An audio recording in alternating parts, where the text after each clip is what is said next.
Hi hello നമസ്കാരം. ഞാൻ ഇന്ന് പറയാൻ പോകുന്നത് ഇൻട്രാഡേയിലെ പ്രോഫിറ്റ് ബുക്കിംഗ് എങ്ങനെയാണ് ചെയ്യുന്നത്, അതും പ്രൊഫഷണൽ വേയിൽ നമ്മുടെ പ്രൊഫഷണലായിട്ട് ഒരു ട്രേഡർ ആണെന്നുണ്ടെങ്കിൽ എങ്ങനെയാണ് ഇൻട്രാഡേയിൽ പ്രോഫിറ്റ് ബുക്കിംഗ് ചെയ്യേണ്ടത് എന്നുള്ള കാര്യത്തെ പറ്റിയിട്ടാണ് ഞാൻ ഇന്നിപ്പോൾ പറയാനായിട്ട് പോകുന്നത്. ഒരുപാട് പേര് ട്രേഡിങ് ചെയ്യുന്നുണ്ടാവും. പക്ഷേ ട്രേഡിങ് നമ്മളെ മനസ്സിൽ തോന്നിയത് എല്ലാ ദിവസവും രാവിലെ കമ്പ്യൂട്ടറോ അല്ലെങ്കിൽ മൊബൈലോ അല്ലെങ്കിൽ ചാർട്ട് പ്ലാറ്റ്ഫോമൊക്കെ ഓപ്പൺ ചെയ്തിട്ട് നമ്മൾ ഏതെങ്കിലും സ്റ്റോക്ക് എടുത്ത് നോക്കിയിട്ട് ആ സ്റ്റോക്ക് മുകളിലേക്ക് പോകുമോ താഴേക്ക് പോകുമോ എന്ന് പ്രെഡിക്റ്റ് ചെയ്യുന്നതല്ല ട്രേഡിംഗ് എന്ന് പറയുന്നത്. ട്രേഡിങ് ഇൻട്രാഡേയിൽ ചെയ്യുകയാണെന്നുണ്ടെങ്കിൽ നമുക്ക് ഉറപ്പായിട്ടും ഒരു പ്ലാൻ, അത് എങ്ങനെ ചെയ്യും എന്നുള്ള ഒരു പ്ലാൻ ഉണ്ടാവണം. കാരണം എന്തെന്ന് വെച്ച് കഴിഞ്ഞാൽ ഇൻട്രാഡേ ട്രേഡിംഗ് ആണെങ്കിലും മറ്റ് എന്തെങ്കിലും ട്രേഡിംഗ് ആണെന്നുണ്ടെങ്കിൽ ഷോർട്ട് ടൈമിലോ എങ്ങനെയാണെന്നുണ്ടെങ്കിൽ നമ്മൾ ഇൻട്രാഡേയിൽ മെയിനായിട്ട് ട്രേഡ് ചെയ്യുകയാണെന്നുണ്ടെങ്കിൽ ഉറപ്പായിട്ടും സംഭവിക്കുന്ന ഒരു കാര്യമാണ് ലോസസ് എന്ന് പറയുന്നത്. ലോസസ് നമുക്ക് ഒഴിവാക്കാനായിട്ട് പറ്റില്ല. ഏതൊരു സ്ട്രാറ്റജിയിലും ലോസസ് ഉണ്ട്. അപ്പോൾ നമ്മൾ ചെയ്യുന്നത് ലോസസിനെ ഒഴിവാക്കുകയല്ല, നമുക്ക് പ്രോഫിറ്റ് കൂടുതൽ എടുക്കുക എന്നുള്ള കാര്യമാണ് നമ്മൾ ചെയ്യുന്നത്. അതായത് ലോസ് 100 രൂപയാണെന്നുണ്ടെങ്കിൽ പ്രോഫിറ്റ് 150 രൂപ ഉണ്ടാക്കുക. അങ്ങനെ വരുന്ന ലോസസിനെ കവർ ചെയ്യുക. എന്നിട്ട് ഒരു സർപ്ലസ്, ഒരു പ്രോഫിറ്റ് അതിൽ നിന്ന് എടുക്കുക. ഇതാണ് ഇൻട്രാഡേ ട്രേഡിങ്ങിൻ്റെ മെയിനായിട്ടുള്ള ലക്ഷ്യം എന്ന് പറയുന്നത്. അപ്പോൾ നമ്മൾ ലോസസ് ഒരുപാട് കുറയ്ക്കാൻ നമ്മൾ ശ്രമിക്കണം. അതോടൊപ്പം തന്നെ നമ്മൾ പ്രോഫിറ്റ് എങ്ങനെയാണ് ബുക്ക് ചെയ്യേണ്ടത് എന്ന് അറിയേണ്ടതും ഇൻട്രാഡേ ട്രേഡിങ്ങിൻ്റെ സക്സസ്സിന് വളരെ ഇമ്പോർട്ടൻ്റ് ആണ്. ഇപ്പോൾ ഒരു പ്രൊഫഷണൽ ട്രേഡറും അതുപോലെ തന്നെ ഒരു എക്സ്പീരിയൻസ്ഡ് അല്ലാത്ത സാധാരണ ഒരു ട്രേഡറും തമ്മിലുള്ള വ്യത്യാസം എന്താണെന്ന് വെച്ച് കഴിഞ്ഞാൽ, പ്രൊഫഷണൽ ട്രേഡർ എപ്പോഴും ഒരു സീരീസ് ഓഫ് ഡേ മാത്രമേ നോക്കുകയുള്ളൂ. Individual ഡേയ്സോ individual സ്റ്റോക്സോ ചിന്തിക്കാറില്ല. അതായത് നമ്മുടെ ലക്ഷ്യം എന്താണ്? ഒരു പ്രൊഫഷണൽ ട്രേഡറുടെ ലക്ഷ്യം എന്താണ്? പ്രോഫിറ്റ് ഉണ്ടാക്കുക എന്നുള്ളതാണ്. അപ്പോൾ അതിനിടയ്ക്ക് ഏതെങ്കിലുമൊക്കെ ട്രേഡിൽ ലോസ് വരും എന്നുള്ള കാര്യം ഉറപ്പാണ്. അപ്പോൾ ഒരു മാസത്തിൻ്റെ അവസാനം പ്രോഫിറ്റ് ഉണ്ടാക്കുക എന്നുള്ളത് മാത്രമേ ഒരു പ്രൊഫഷണൽ ട്രേഡർക്ക് പ്രൈമറി ലക്ഷ്യമായിട്ടുണ്ടാവുകയുള്ളൂ. അപ്പോൾ അതിന് വേണ്ട സ്ട്രാറ്റജീസും അതിന് വേണ്ട തയ്യാറെടുപ്പുകളും വേറെയാണ്.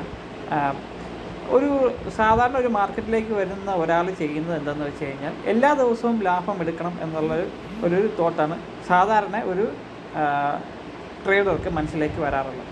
അപ്പോൾ എല്ലാ ദിവസവും ലാഭം എടുക്കണം എന്നുള്ള ഒരു ചിന്താഗതിയിൽ നമ്മൾ മാർക്കറ്റിലേക്ക് വന്നു കഴിഞ്ഞാൽ നമ്മുടെ ഓവറോൾ പ്ലാൻസ് തെറ്റാൻ ആയിട്ട് കഴിയും. അതായത് എല്ലാ ദിവസവും പ്രോഫിറ്റ് എടുക്കുക എന്നുള്ള ഒരു കാര്യം ഉറപ്പായിട്ടും അച്ചീവ് ചെയ്യാൻ പറ്റില്ല ഇൻട്രാഡേയിൽ.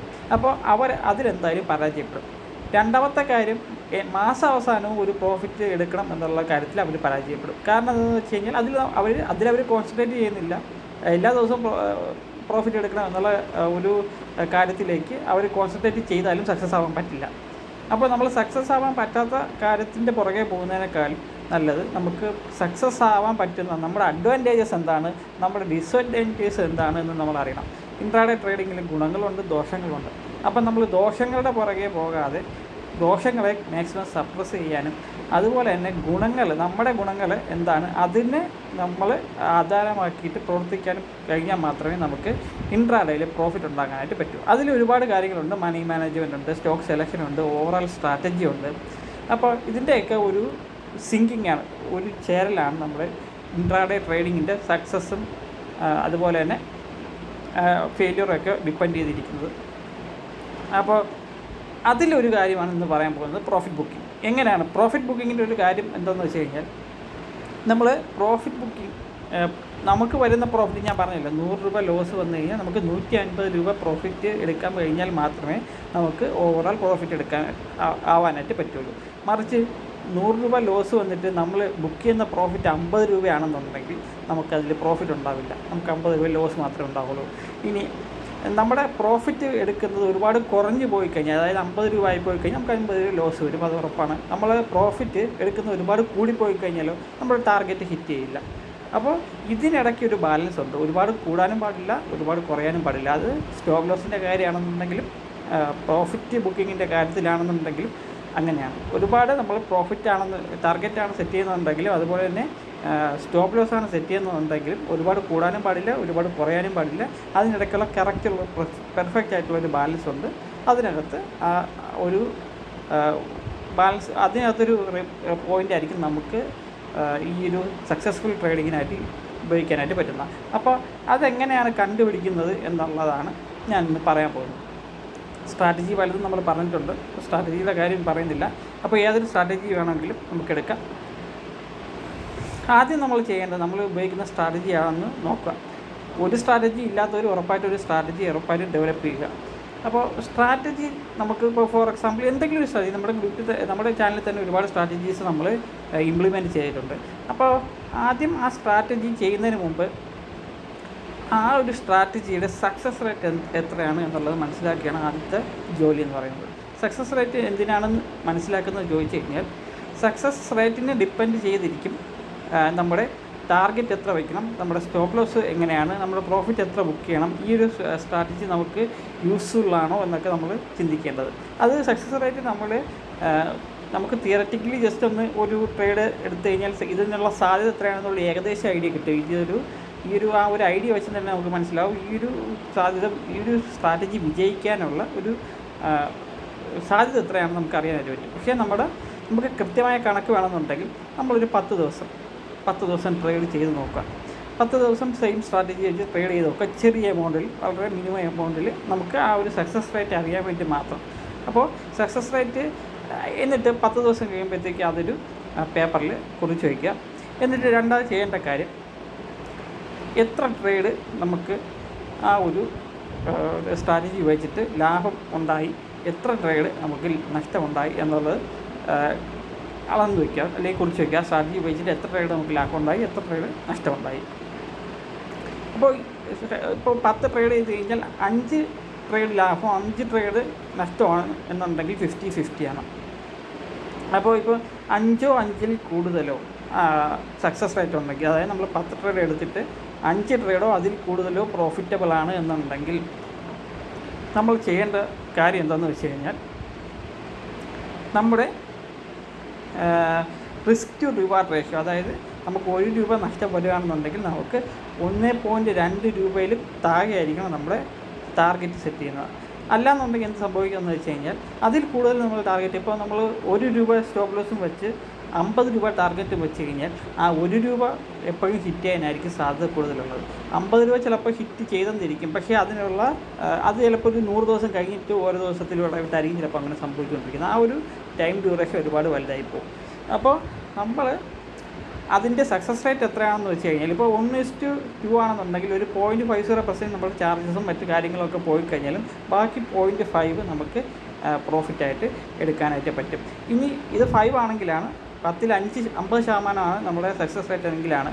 60% ആണെന്നുണ്ടെങ്കിൽ 10ൽ 6 ട്രേഡ് നമുക്ക് പ്രോഫിറ്റബിൾ ആണ് എന്നർത്ഥം. 70% ആണെന്നുണ്ടെങ്കിൽ 7 ട്രേഡ് നമുക്ക് പ്രോഫിറ്റബിൾ ആണ് എന്നാണ് അർത്ഥം. അങ്ങനെയാണെന്നുണ്ടെങ്കിൽ ഇപ്പോൾ എല്ലാ ട്രേഡിലും ഓരോ രൂപ വെച്ചാണ് നമുക്ക് പ്രോഫിറ്റ് കിട്ടുന്നതെന്നുണ്ടെങ്കിൽ 7 രൂപ പ്രോഫിറ്റ് വരുമ്പോഴത്തേക്കാണ് നമുക്ക് ലോസ് 3 രൂപ വരുന്നത്. അങ്ങനെയാണെന്നുണ്ടെങ്കിൽ 7ൽ നിന്ന് 3 പോയി കഴിഞ്ഞാൽ ബാക്കി 4ൻ്റെ 1 രൂപ നമ്മുടെ ചാർജസ് മാറിക്കഴിഞ്ഞാലും ബാക്കി 3 രൂപ നമുക്ക് പ്രോഫിറ്റായിട്ട് കിട്ടും. അപ്പോൾ ആദ്യം സക്സസ് റേറ്റ് നമ്മുടെ ലൈവ് മാർക്കറ്റിൽ നമ്മൾ ട്രേഡ് ചെയ്ത് അതിൻ്റെ സക്സസ് റേറ്റ് മനസ്സിലാക്കിയതിന് ശേഷം ട്രേഡ് ചെയ്യുക. ഇനി രണ്ടാമത്തെ നമ്മുടെ ഹൈ സക്സസ് റേറ്റ് ഉള്ള സ്ട്രാറ്റജീസും ഉണ്ട്, അതുപോലെ തന്നെ ഹൈ റിവാർഡിങ് ആയിട്ടുള്ള സ്ട്രാറ്റജീസും ഉണ്ട്. ഹൈ സക്സസ് റേറ്റ് ഉള്ള സ്ട്രാറ്റജീസിന് നമുക്ക് ഹൈ റിവാർഡ് കിട്ടില്ല, മറിച്ച് അത് സക്സസ് റേറ്റ് കൂടുതലായതുകൊണ്ട് തന്നെ നമുക്ക് അത് കൂടുതൽ ട്രേഡ് ലാഭം വന്ന് നമുക്ക് ആ പ്രോഫിറ്റ് കവറായി കിട്ടും. എന്നാൽ പല സ്ട്രാറ്റജീസും ഉണ്ട് സക്സസ് റേറ്റ് കുറവായിരിക്കും, പക്ഷേ നമുക്ക് ടാർഗറ്റ് നമുക്ക് കുറേ കൂടെ വലുത് സെറ്റ് ചെയ്യാൻ പറ്റും. നിങ്ങളുടെ സ്ട്രാറ്റജി അങ്ങനെ ഉള്ളൊരു സ്ട്രാറ്റജി ആണെന്നുണ്ടെങ്കിൽ, അതായത് 50% അതിൽ താഴെയോ ആണ് സക്സസ് വരുന്നുള്ളൂ, ബാക്കിയെല്ലാം ലോസിലാണെന്നുണ്ടെങ്കിൽ, അങ്ങനെയാണെന്നുണ്ടെങ്കിൽ risk to reward ratio at least 1:2 മുകളിൽ തന്നെ ആയിരിക്കും. അതായത് 1 രൂപ സ്റ്റോപ്പ് ലോസ് വെച്ച് കഴിഞ്ഞാൽ 2 രൂപ നമ്മൾ ടാർഗറ്റ് വയ്ക്കണം. ആ ടാർഗറ്റ് അച്ചീവ് ഉണ്ടെന്ന് ഉറപ്പ് വരുത്തണം. എന്നാൽ മാത്രമേ നമുക്ക് ആ ഒരു സ്ട്രാറ്റജി പ്രോഫിറ്റബിൾ ആവൂ, അല്ലെങ്കിൽ ആ ഒരു സ്ട്രാറ്റജി ഫീസിബിൾ ആവുകയുള്ളൂ നമ്മൾ ട്രേഡിങ്ങിനായിട്ട്. അങ്ങനെ ഈ 2 കണ്ടീഷനും കറക്റ്റ് വന്നില്ല എന്നുണ്ടെങ്കിൽ നമുക്ക് ആ ഒരു സ്ട്രാറ്റജി നമ്മുടെ ഇൻട്രാഡേ ട്രേഡിങ്ങിന് നല്ലതല്ല എന്നാണ് നമ്മൾ മനസ്സിലാക്കേണ്ടത്. അല്ലെങ്കിൽ നമുക്ക് ആ സ്ട്രാറ്റജിയിൽ കുറച്ച് ടീക്കിങ് ചെയ്യാനുണ്ട്, ചെറിയ ചെറിയ മാറ്റങ്ങൾ വരുത്തിയിട്ട് ആ ഒരു സ്ട്രാറ്റജിയെ ഈ ഒരു രീതിക്ക് അറേഞ്ച് ചെയ്യേണ്ടതുണ്ട് എന്നാണ് നമുക്ക് മനസ്സിലാവുന്നത്. അപ്പോൾ ഈ സ്ട്രാറ്റജീസ് ഇങ്ങനെ ഒരു സ്ട്രാറ്റജി ബിൽഡ് ചെയ്യുമ്പോഴുള്ള ഒരു ഗുണം എന്താണെന്ന് വെച്ച് കഴിഞ്ഞാൽ ഇത് ഇൻഡിവിജ്വൽ ഡേയ്സ് നമ്മളെ അഫക്റ്റ് ചെയ്യില്ല. നമുക്കറിയായിരിക്കും നമുക്ക് ഇത്ര ദിവസം കഴിയുമ്പോൾ ഇതിൻ്റെ ചെറിയ വ്യത്യാസങ്ങൾ അങ്ങോട്ടും ഇങ്ങോട്ടും വന്നു കഴിഞ്ഞാൽ ഇത്ര ദിവസം കഴിയുമ്പോഴത്തേക്കും നമുക്ക് ഇന്ന ആയിരിക്കും പ്രോഫിറ്റ്, ഇന്നതായിരിക്കും ലോസ് എന്നുള്ളത് നമുക്ക് നേരത്തെ അറിയാനായിട്ട് പറ്റും. അപ്പോൾ നമ്മൾ ആ ഒരു റൂൾ നമ്മൾ ടെസ്റ്റ് ചെയ്ത് പരീക്ഷിച്ച ആ ഒരു റൂള് നമുക്ക് ഫോളോ ചെയ്ത് പോയാൽ മതിയാവും. നമുക്ക് അറ്റ്ലീസ്റ്റ് വലിയൊരു പ്രോഫിറ്റ് വന്നില്ലെങ്കിൽ പോലും അറ്റ്ലീസ്റ്റ് വലിയൊരു ലോസ് വരാതിരിക്കാനെങ്കിലും ഈ ഒരു കാര്യം നമുക്ക് സഹായിക്കും. ലോസും പ്രോഫിറ്റും ഡിസൈഡ് ചെയ്യുന്ന ഒരുപാട് കാര്യങ്ങൾ വെച്ച് നമ്മളെ മണി മാനേജ്മെൻറ്റ്, അതുപോലെ സ്റ്റോക്ക് സെലക്ഷൻ, നമ്മുടെ ഓവറോൾ സ്ട്രാറ്റജി. അപ്പോൾ ഓവറോൾ സ്ട്രാറ്റജി ഒക്കെ കറക്റ്റ് ആണെങ്കിൽ പോലും, മണി മാനേജ്മെൻറ്റ് കറക്റ്റ് ആണെങ്കിൽ പോലും ചില ആൾക്കാരുണ്ട് ലോസ് വരുമ്പോഴത്തേക്കും ബുക്ക് ചെയ്യില്ല. ലോസ് ഇങ്ങനെ മൗണ്ടായി പോയിക്കൊണ്ടിരിക്കും. പക്ഷേ പ്രോഫിറ്റ് ജസ്റ്റ് ഒന്ന് ഗ്രീനിൽ കാണുമ്പോൾ തന്നെ 10 രൂപ, 20 രൂപ, 50 രൂപയൊക്കെ കാണുമ്പോൾ തന്നെ അങ്ങ് ബുക്ക് ചെയ്തിട്ട്, അല്ലെങ്കിൽ അവർ വിചാരിക്കും ഇത് ഇപ്പോൾ ബുക്ക് ചെയ്തില്ലെങ്കിൽ നഷ്ടത്തിലേക്ക് വന്നാലോ എന്നുള്ള പേടിയാണ്. അങ്ങനെയുള്ളവർ ഈ ഒരു കാര്യങ്ങളൊന്നും ചിന്തിക്കാതെയാണ്, അതായത് പ്രൊഫഷണൽ രീതിയിലല്ല ട്രേഡ് ചെയ്യുന്നത്. നമുക്ക് 1000 രൂപ പ്രോഫിറ്റ് ബുക്ക് ചെയ്യാൻ ചെയ്യേണ്ട ട്രേഡിൽ 1000 രൂപയും നമ്മൾ പ്രോഫിറ്റ് ബുക്ക് ചെയ്തില്ല എന്നുണ്ടെങ്കിൽ നമുക്ക് ലോസസിനെ മറികടക്കാനായിട്ട് പറ്റില്ല. അപ്പോൾ ഏറ്റവും ഇമ്പോർട്ടൻ്റ് ആയിട്ടുള്ളത് നമ്മുടെ സ്ട്രാറ്റജി എന്താണ്, സ്ട്രാറ്റജിയുടെ ഐഡിയൽ കണ്ടീഷൻസ് എന്താണ്, പ്രോഫിറ്റ് ആണെങ്കിലും ടാർഗറ്റ് ആണെങ്കിലും മണി മാനേജ്മെൻ്റ് ആണെങ്കിലും അതിൻ്റെ സ്റ്റോക്ക് സെലക്ഷൻ ആണെന്നുണ്ടെങ്കിലും ഇതൊക്കെ ഐഡിയലായിട്ടുള്ള ഏത് കണ്ടീഷനിലാണ് നമുക്ക് മാക്സിമം റിസൾട്ട് കിട്ടുന്നത് എന്നുള്ളത് കണ്ടുപിടിച്ച് അത് ഇംപ്ലിമെൻറ്റ് ചെയ്യുക എന്നുള്ളത് ട്രേഡിങ്ങിൻ്റെ വളരെ വലിയൊരു ഇമ്പോർട്ടൻ്റ് ആയിട്ടുള്ള ഘടകമാണ്. അപ്പോൾ അത് മനസ്സിലാക്കിയിട്ട് കറക്റ്റ് ടാർഗറ്റ് നമ്മൾ വച്ച് അതിന് ട്രേഡ് ചെയ്യുകയാണെന്നുണ്ടെങ്കിൽ നമുക്ക് നല്ലൊരു റിസൾട്ട് കിട്ടാനായിട്ട് പറ്റും. അപ്പോൾ ഇതാണ് ഇന്നത്തെ ഒരു ഇൻട്രാഡേ ട്രേഡിങ്ങിൻ്റെ ടിപ്പായിട്ട് പറയാനുള്ളത്. അപ്പോൾ നമ്മുടെ ഒരു കാര്യം കൂടി പറയാനുള്ളത്, നമ്മുടെ പലർക്കും സ്റ്റോക്ക് ബ്രോക്കറേജ് അക്കൗണ്ട് എടുക്കാൻ താല്പര്യം ഉണ്ടാകുമായിരിക്കും. അങ്ങനെയുള്ളവർക്ക് പ്രോഫിറ്റ് മാർട്ടിൻ്റെ അക്കൗണ്ട് എടുക്കാൻ താല്പര്യമുള്ളവർക്ക് അതിൻ്റെ ലിങ്ക് ഡിസ്ക്രിപ്ഷനിൽ കൊടുത്തിട്ടുണ്ട്, ക്ലിക്ക് ചെയ്ത് ജോയിൻ ചെയ്യാവുന്നതാണ്. അപ്പോൾ അതുപോലെ തന്നെ നമ്മുടെ ടെലിഗ്രാം ഗ്രൂപ്പിൻ്റെയും ലിങ്ക് ഡിസ്ക്രിപ്ഷനുണ്ട്, ക്ലിക്ക് ചെയ്ത് ജോയിൻ ചെയ്യാവുന്നതാണ്. ടെലിഗ്രാം ഗ്രൂപ്പ് ജോയിൻ ചെയ്യുമ്പോഴത്തേക്കും ക്രോം ബ്രൗസർ ഉപയോഗിച്ച് ജോയിൻ ചെയ്യാനായിട്ട് ശ്രദ്ധിക്കുക. അപ്പോൾ മാത്രമേ കറക്റ്റ് ചിലപ്പോൾ ജോയിൻ ആവാൻ പറ്റുള്ളൂ. അപ്പോൾ ഇതൊക്കെയാണ് ഈ ഒരു വീഡിയോയിൽ പറയാനുള്ളത്. അപ്പോൾ ശരി.